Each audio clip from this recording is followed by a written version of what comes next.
Ağzına atılan qənd şirindir, amma doydurmur. Bir ruhsal acılıq, depressiya, tənhalıq, yorğunluq, tənbəllik, biveclik, ekzistensial boşluqdadır, məmnun deyil. Və ayı bunu hiss etməyə başlayanda onda məmnuniyyətsizlik mərhələsi başlayır.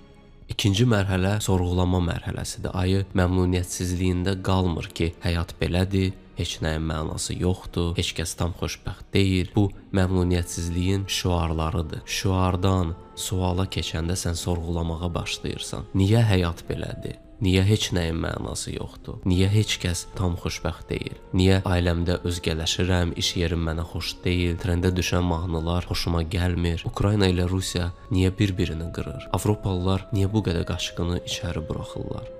TikTok niyə cəmaatı səviyyəsizləşdirir? Dostum var idi, necə oldu birdən-birə narkoman oldu? Ya Instagramda xoşbəxt şəkillər paylaşan o cütlük necə oldu birdən-birə boşandılar?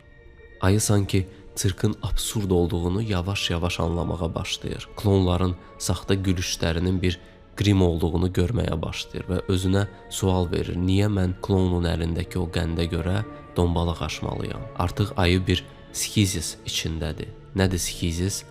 Qədim Yunan dilindən parçalanma deməkdir. Skizofren, yəni şizofren eyni sözdən yaranır. İnsan beyninin içində ikiləşir, parçalanır.